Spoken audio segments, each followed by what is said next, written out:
Hello and welcome to the webinar about writing the statement of purpose in the graduate school application process.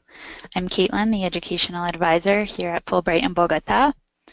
And I want to start by saying that the statement of purpose is a really crucial piece of the application process to graduate school in the United States.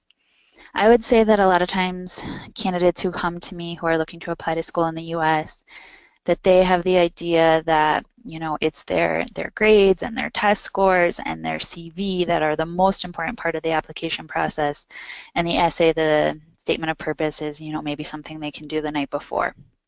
And while every piece of the application process is very important, I do want to emphasize that in the US, the admissions committees do really look at the statement of purpose because it's a way that they can get to know you on a more personal level outside of your grades and your test scores and your CV. Also, I want to make sure that everyone is clear that the statement of purpose is a different essay than the two essays you wrote for the Fulbright application. So you may be able to use pieces and parts of your two different Fulbright essays to construct your statement of purpose, but the statement of purpose answers a different question, and it's 2 pages. So we're going to look at the specifics in this webinar.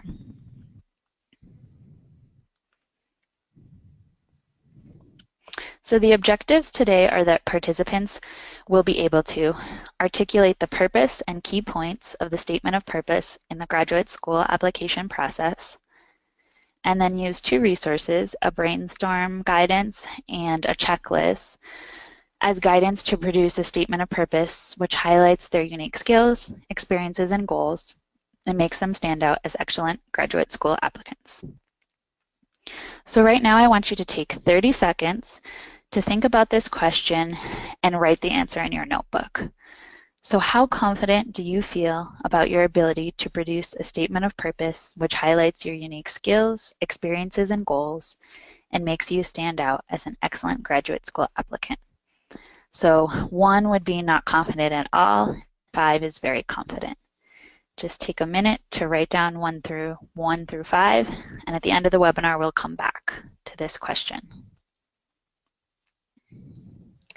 The agenda today is to look at the purpose of the statement of purpose, the structure, 3 main steps for writing, technical points, writing tips, and resources. So I want you to take 30 seconds to think in your head or to write in your notebook about what is the purpose of the statement of purpose.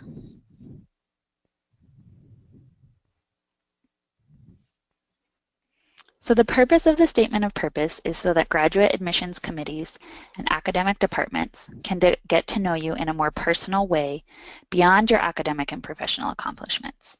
It shows how you are unique, how you are qualified, and convinces the reader that you should be part of this academic cohort and department. As I've already said, it's a very important aspect of the graduate admissions processes in the United States. And I do want to repeat those words that are bolded on the screen: personal, unique, and qualified. So in general, the statement of purpose answers the questions: what are your goals and motivations, and how will you achieve these goals? The structure of the statement of purpose, as with any essay, is an opening, 1 or 2 paragraphs, body 3 to 6 paragraphs, closing 1 paragraph. As I've already said, the statement of purpose is maximum 2 pages, and we'll look at the technical qualifications a little bit later. So your 3 main steps are brainstorming, composition, and revision. So we'll start with brainstorming. This is arguably the most important step, so you do need to take adequate time to prepare what you're going to write. So what I want to share with you is a brainstorming guidance sheet.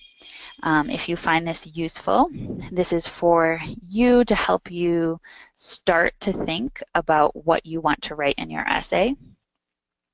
It's nothing that needs to be done in full sentences or be perfect. The point is to get your ideas out. And you don't need to use each point that's in the brainstorm in your essay. You won't be able to, it would be too long. But it's just to start to get you thinking. As I said, it's nothing required. It's a resource for you if you find it helpful. It's nothing that you should send to Fulbright or your placement officer. So you can look through the brainstorm for the statement of purpose yourself. What I want to point out is the opening, which is 1 to 2 paragraphs, should answer the question, what are your goals and motivations? So this may be similar to the study and research objective essay that you wrote in your Fulbright essay, except this can only be 1 to 2 paragraphs. So you want to answer the question, what are your academic goals? What are your professional goals? And why? So what is the problem you're addressing? Why is the problem you're addressing important to your field or people's lives in Columbia? You also want to make sure that you start with a hook, so something that grabs the reader's attention. So there's a couple of questions there that could get you thinking about a hook, which could be a quote, an anecdote, a statistic, something interesting that gets the reader's attention. Then your body, which is 3 to 6 paragraphs, answers the question, how? How will you achieve these goals? So how are you qualified? This might be similar to your personal statement that you wrote for the Fulbright essay. So what experiences have you had that led you to these goals? What skills have you gained through these experiences? How will graduate study in this area help you achieve these goals? So this is where you could mention specific research areas or courses that you want to improve on. So you can take a look at this resource, the brainstorm guidance sheet in the webinar documents attached to the email.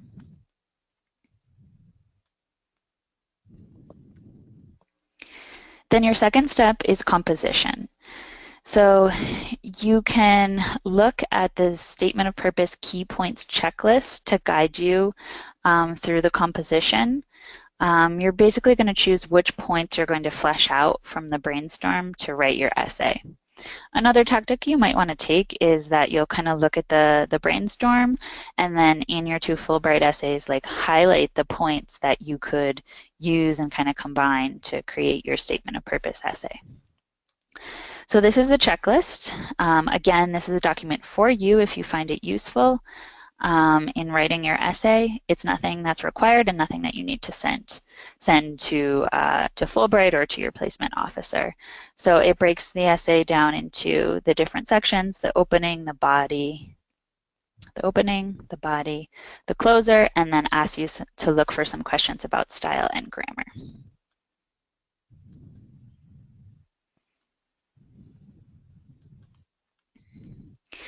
So you want to take a break before you do your first revision. You want to revise for not only grammar, but also for style and content. Eliminate empty words and phrases. So this can only be 2 pages. You should revise many times, at least 3 times, and ask for a friend to revise and give suggestions if that's a possibility for you. It's a great idea. Technical points. Obviously, you need to write this essay in English. You want to use Calibri size 11 font.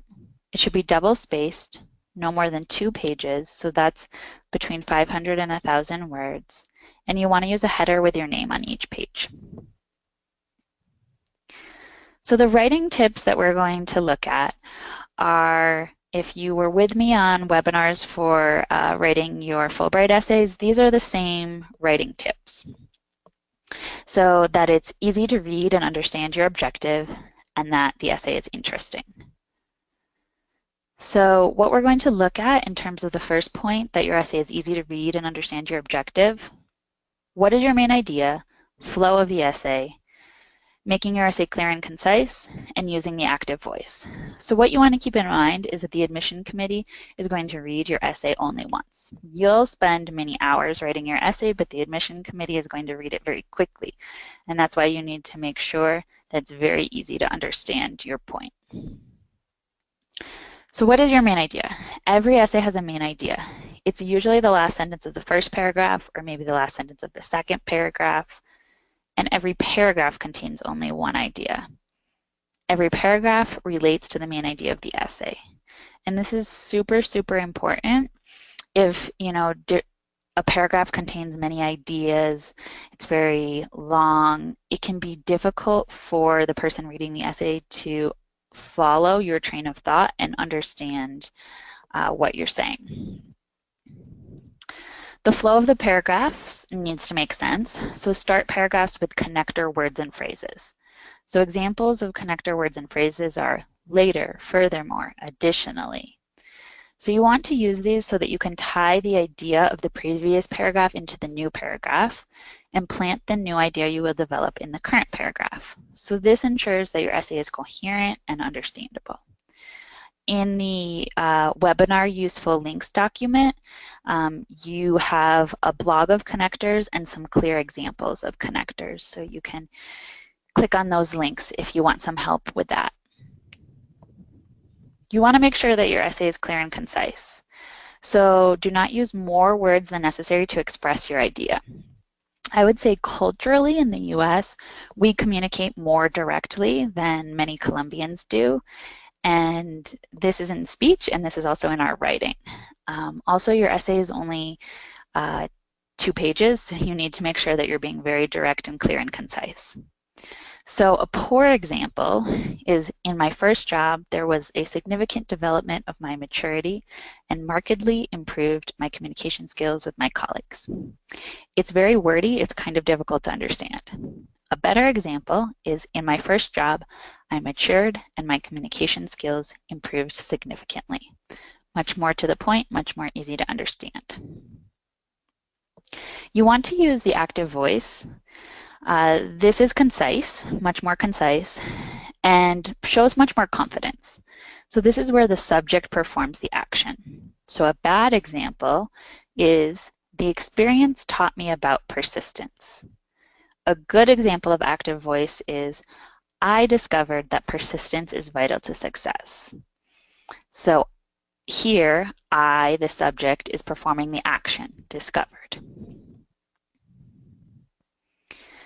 The second point we're going to talk about is making your essay interesting. So you want to show and not tell about your experiences, and you want to use strong positive phrases. So think, does the reader want to continue to read? And does this show my passion and personality? So show, not tell about your experiences. So do not put your CV in essay format. So this is the essay that goes, I did this, then I did this, then I did this. Because this is a space, the statement of purpose is a space to give details that are not in your CV. So, for example, don't say, I love science, I am dependable. Use anecdotes and specific examples about key and relevant experiences which show your abilities and interests. So use specific examples. You also want to use strong positive phrases. This shows confidence. You want to say what you are, not what you are not. So a bad example is, I could not study at XX university because I could not afford it. A good example is, I went to YY school because I considered it the best program. Another common example that I see in essay writing, a bad example is, I hope to be successful. A good example is, I am confident I will be successful. And the last one, a bad example, if I were given the chance to study at your university, it would be an honor. A good example, through studying a PhD at XX university, I will be able to reach my goals of XX. So strong positive phrases. Okay, and these are some things that your essay should not. So you should not use empty words and phrases. For example, volunteering at the local hospital also provided a great deal of useful experience. It doesn't tell you anything about this person. So a better example, although working at St. Anne's Soup Kitchen showed me the fulfilling nature of community service, my longer and more in-depth interactions with patients at Mercy Hospital proved to me that I want to pursue a career where I can serve others. Your essay should not use contractions. These are very informal. So a contraction is, I couldn't have done it in a different way. So you want to write it out. I could not have done it in a different way. Your essay should not, at this point, include the name of universities where you will apply. So the Fulbright advisor and your placement officer will review only one essay. So this is why you're going to submit a more generalized essay. After you finalize your university application plan with your placement officer, so those are the 5 universities where you're going to apply, you should follow their instructions on individualizing the essay for each school. So then you'll take this essay and you'll individualize it for specific schools following the guidance of your placement officer in the US. So for competitive PhD programs, you are going to want to individualize. And just for you to think ahead a little bit about this, is you'll include things like the name of the department, the name of the school, the name of the potential advisor, a few courses you're interested in, research centers you're interested in. So maybe you'll have, a certain paragraph or a couple parts of the essay that you'll individualize, but the essay that you're writing right now is a more general essay. So you can just leave it for now as, I'm applying to the program or the PhD in engineering. You can just leave it very general for the essay that the Fulbright advisor and your placement officer will review. So the resources that you have are the Statement of Purpose Brainstorm Guidance and the Statement of Purpose Checklist, which we looked at. As I said, these are resources for you if you find them helpful in writing your statement of purpose. They're not required and you don't need to send them to anyone. Also, your different placement agencies will perhaps give you different resources for statement of purpose as well as CV. So if you find those resources useful, in terms of like checklists or things like that, then you can use those also. The Statement of Purpose, Brainstorm Guidance, and Checklist are one way to organize your Statement of Purpose, and people have different learning styles.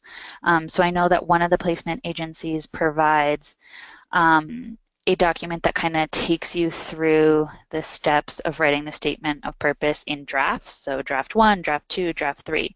So if that makes more sense to you than using a checklist, then you can go ahead and do that. It's the same information provided in different formats for different preferences and learning styles.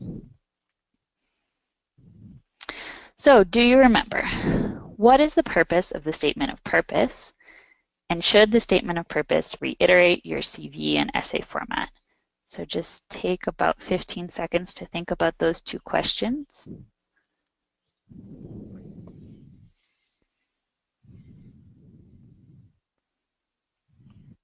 The purpose of the Statement of Purpose, as we looked at in the first slide, is that graduate admissions committees and academic departments can get to know you in a more personal way beyond your academic and professional accomplishments. It shows how you are unique, how you are qualified, and convinces the reader that you should be part of this academic cohort and department. The Statement of Purpose should not reiterate your CV and essay format. So I want you to take a minute right now and think about how many hours do you expect you will need to work on the Statement of Purpose. And you have a checklist for documents that you can use if you find it helpful, which has the name of the different documents, when they're due, and how many hours you expect to spend on each, and then when you're going to work on them. So you can use this checklist to put in the information about when you're going to work on the Statement of Purpose and about how many hours you expect that you'll need to work on the Statement of Purpose. But it's really important to set aside this time. And to end this webinar, I want you to go back to the page in your notebook where you wrote how confident you were about your ability to produce a statement of purpose, which highlights your unique skills, experiences, and goals, and makes you stand out as an excellent graduate school applicant after the webinar, and write your number 1 through 5. Hopefully your number is higher now than it was at the beginning of the webinar. So good luck writing your statements of purpose, and I look forward to helping you with this part of your application process.